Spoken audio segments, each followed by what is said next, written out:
Hello travelers, Boardman21 here, and today marks a new patch coming out, patch 8.5, and with every new patch, everyone is always asking what are going to be the top builds for the next patch. Now the nice thing between patch 8.4 and patch 8.5 is very little is changing, which means some of the best builds in 8.4 are going to continue to be the best builds in 8.5. Not all of them, there were a couple of changes to a couple of skills, but most of them will go unchanged. Now with this list, the number one that I start with is going to be the easiest builds to get into, so they're very new player friendly, and then as we get towards the end of the list, it's going to be builds that actually require uniques or require certain gear in order for them to actually perform, either to work or to perform well in the end game. Now I am going to list just one build of each mastery, so it's not going to be a huge list, but there will be 12 builds that will be good builds that will get you started into last Epoch. So let's go ahead and get started.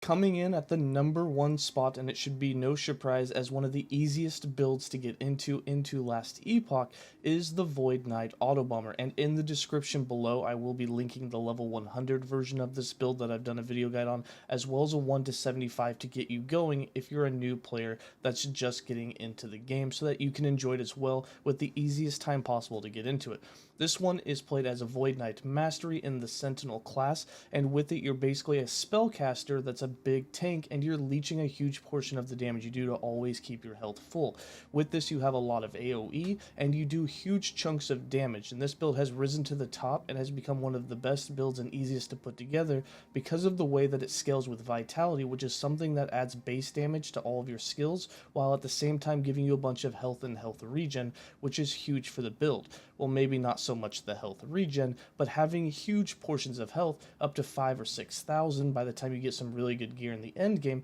makes it huge. This build also requires 0 uniques to get it going, which is really nice because you can put it together early and just use the gear you find and not have to hunt down any bosses. Now that's not to say there aren't any uniques that you can turn into legendaries that become quite good with it, and for that just click on the build guide and you can see a whole bunch of options in there. Now this build has been around for quite a while, and even though it's had a few patches where it's been one of the builds at the top that most players really enjoy, it has not seen many changes. Devouring Orb saw change last patch, but it didn't affect the build too much. It was still able to perform very well, if not even better than it had before, and this allows it to remain as one of the easiest builds in the game to put together for a new player, while absolutely destroying the end game content. Now again, this may not be the most powerful Void Knight or the very top one on the ladder board, but it can do everything in the game, and it's been proven to push to 400, 500 corruption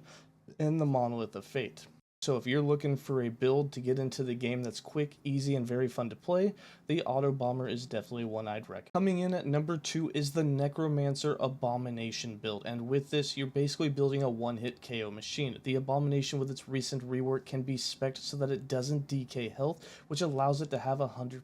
uptime, and it can also leech huge portions of the massive damage it does, which allows it to have great survivability and tank things all the way up to tier 4 Jor, or even 400 or 500 corruption in the Monolith of Fate, which is huge. Now while this build doesn't require any uniques to get it going, the survivability of the build comes down to you surviving, not the Abomination, and one of the best ways that I've found to keep yourself alive is to wear the low life uniques that generate tons of ward, especially now as legendaries it is possible to get tons and tons of health with them. This also requires some idols that can have hybrid health effects on them to give you even more health, and as you can see in the gameplay now, with just 3,400 life, you can have over 6k ward almost at all times, which is huge for your survivability, and you're constantly on the run, and it's constantly regenerating without you having to do any casting. What this means is you can try and stay out of harm's way at all times while regenerating ward or propagating your ward so that you have huge survivability while the Abomination goes around and kills everything. I do warn you though, the Abomination, especially in melee fights, jumping from enemy to enemy can definitely feel a bit clunky, and the reason for that is because he doesn't jump from enemy to enemy very well. The AI still needs a little bit of work, but against single targets it absolutely just annihilates. Coming in at number 3 is the Paladin Hammerdin, and with this build you have a ton of hammers just bouncing around you, orbiting in a circle, and all of them are hitting enemies, and with that, each hit that they do on enemies has a chance to call down a smite, which does huge damage. So again, this is another spell-based damage sentinel, which is really weird for a fighter class for all of our top builds to be spell-based, but this one, just like the Void Knight Autobomber, it does really, really well and can clear through maps extremely fast, especially if you're using Shield Rush. Now, this one does require some idols in order for the hammers to be able to proc the smite, so you definitely are going to want one or more of those before putting this build together. However, you can just manually cast smite and have the exact same setup until you find those idols, which means that this build works for people just starting out in the game as well. You just manually cast the smite, don't even use the hammers until you get the idols, and then you can spam that later. Again, this build does extremely well in the end game, clearing through echoes with ease, and can easily do 300 plus corruption, as well as clear out the tier 4 Jorah.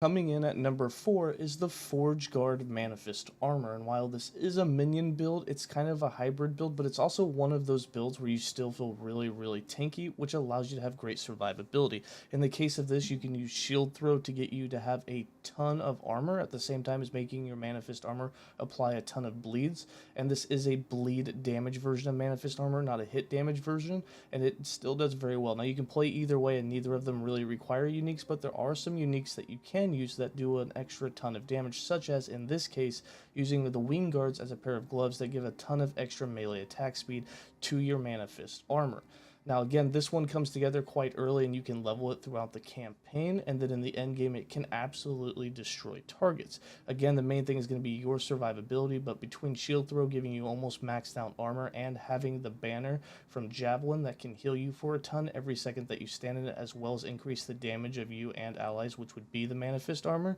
the build synergizes quite well to do an absolute ton of damage and to be able to clear through echoes quite well. It is a great starter build, and again, doesn't require anything special to really get it going, and is a fun style to play if you like pets. Coming in at number 5 for the Lich is the Death Seal / Hungering Souls Lich, and with this you're in Reaper form, constantly reaping around while you activate Death Seal and manually casting Hungering Souls to have Hungering Souls come from 2 different sources, allowing them to do huge damage because you've built them to have a solo cast, and this has them do huge damage while critting very often. Now this build also does not require any uniques, but there are some uniques that can improve its damage, such as at endgame wearing the Marina staff that has a ton of necrotic spell damage. Again, this build does a ton of damage, comes together early, and again I'll have a 1-75 linked below to get you going with it, and it really hasn't changed in a few patches. Legendaries did make it a little bit more powerful, it has great survivability, and just like all the other builds listed, can go high into the corruption 300 plus while also being able to defeat the tier 4 Jorah. Coming in at number 6 is the Flurry Poison Bladedancer, and with this you can do a ton of poison damage, and it has great survivability thanks to wearing the unique Bleeding Heart, which is a very common unique that you can get that allows you to leech big portions of all that damage that you're doing. This also allows you to finish off bosses extremely quickly, although be warned, in 8.5 they are fixing a couple of bugs with the skill, one being that it has more attack speed when you're channeling it than it should, and number 2 being when you use the Force Wave node to give it range, that it does apply poisons more than it should, or ailments more than it should, and that's going to be fixed in 8.5. However, if you really build into it, it will still be a very powerful skill. Coming in at number 7, we have Foe's Sorcerer, the Nova Boy, and with this you're using Elemental Nova as a lightning version, and you're doing a ton of shock and just a ton of hits with it that allows you to basically stun lock enemies, do huge amounts of damage, and then leech, of course, a good portion of that back. Now the reason this is farther down on the list is while you can do it as your first character in the game, it does take quite a bit of things to get going, and to really pop off in the end game, it does require a couple of super rare uniques. Now you're going to have things like Orion's Eye that is best in the slot for the amulet, which you don't have to make the build work, but to really do well in the end game, because of its conversions with the damage you take, it does increase your survivability. Now there's also other things with this build, such as the idols. Some of the ones you're looking for are the hybrid idols, which can be very rare. I think I did a 1-75 guide and found one of them on Longnet, so it is possible to get them even early on, but getting 4 of them is going to take you a while to do some farming. Now, just like any other build, of course it's going to get better and progress as you spend more time with it,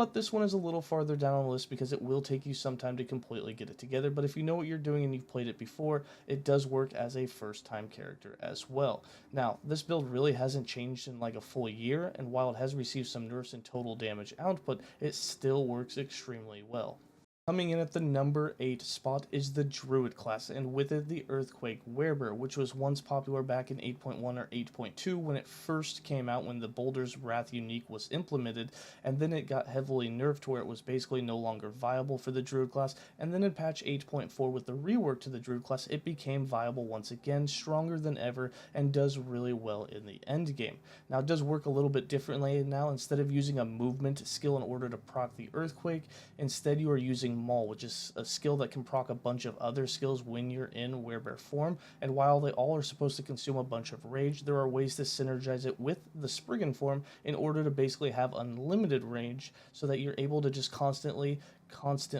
proc it all of the time and use all of your skills and basically have unlimited rage to where you can just keep going with it, allowing you to do a ton of damage output and have good AoE with it. Now for this build, for me at least, it was really good for clearing monos, but against super high health single targets it will take a bit longer to clear them out, but your survivability is quite good. And while the only unique you need is from a level 90 timeline, the Boulder's Wrath, the reason it's not higher up on this list is because you will have to get all the way to that level 90 timeline to have a chance for that unique to drop, which you probably will get on the first or second attempt, and then the build really comes together. Until then, you're probably running around in Spriggan form using vines, and then making the conversion over. That is the only reason it's this far down.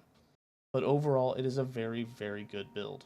Coming in at the number 9 spot is the Spellblade, and with it is Lizard IRL's Lightning Flame Reave Spellblade, which he pushed over 300 waves in the arena, can go very high in corruption, and is capable of beating 𝐁𝐿𝐴. Now with it, this one is a very high damaging build, but its main flaw is that survivability can be an issue, and with it he uses the Bastion of Honor. Now while only wielding a one-handed sword, it can still do a ton of damage because a lot of the synergies with Blade Weaver and all the Firebrand stacks that you can have in order to get a guaranteed crit with that Flame Reave. Now the reason that it's so far down on the list is while the build does come together early, does a ton of damage during the campaign, is for that survivability. A Bastion of Honor can be a little bit rare, so it's something you probably want to have beforehand, although as proven he's done this in a tournament and found it in just one weekend. But again, if you don't find it or don't have that RNG, it can be a bit rough with survivability, and therefore I wouldn't recommend it as your very first build ever. But if it's something that looks fun to you, you can definitely get it done,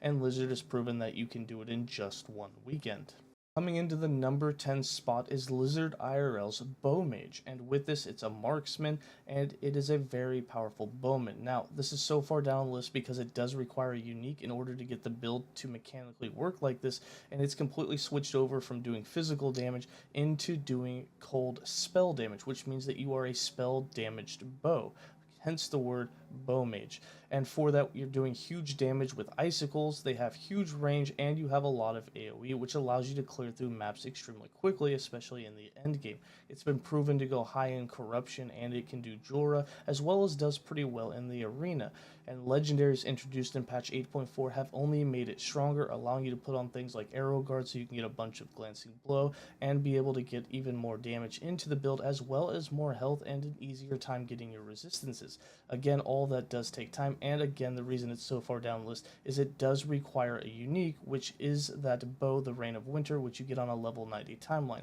While you don't have to be level 90 to get it, you will be in your mid to high 70s, even possibly low 80s by the time you get it, so it takes a while to get the build put together, but again, is doable in a single. Coming in at the number 11 spot, we have the Shaman, and with this we have the Spriggan form Shaman, which is using Thorns, it's using healing totems, it's using vines, it's using all of it to do damage. The healing totems have the Thorn skill tree, and all of it's going to do a ton of damage. Now this is Rhymed Gaming's build, and it will be linked below, but with this you can actually build the Shaman to do quite a bit of damage. And again, the reason it's so far down on the list though is there are quite a few uniques on this build, which means that it's going to take some time to build into, and it just doesn't perform as well as a lot of the other masteries do. But again, if you're wanting to play a Shaman and you're absolutely stuck on that idea, which I seriously probably wouldn't recommend for your first character, this is one of those builds that does do well in the end game, and you will be able to build it and hopefully clear all of the content that you've been wanting to do.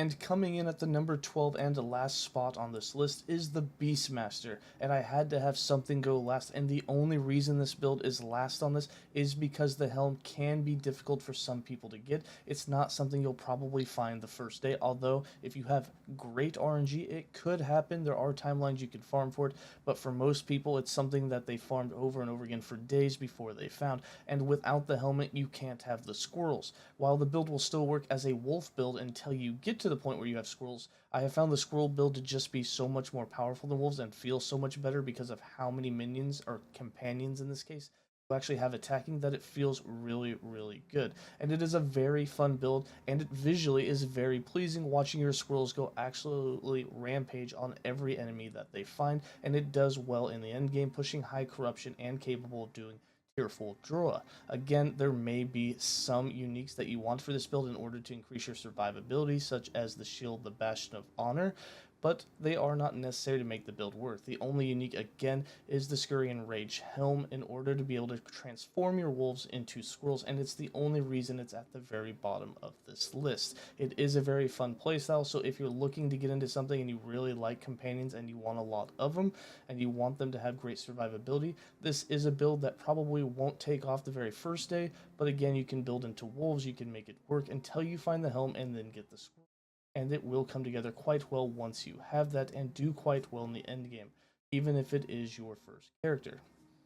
And that's going to round it out for this entire list for each mastery. Hope you found one that you really want to play, or if you're coming back as a returning player and there's one of these you haven't tried, hopefully you give one a try. And if you were curious if any of your builds have been nerfed but they made it to this list, they haven't been. And again, in patch 8.5, it's very unlikely that anything's going to get nerfed to where it can't be touched. We got the patch notes, and nothing looked to really get bugged or nerfed down. It really looked like they were just fixing some bugs, and that was about it, balancing things out.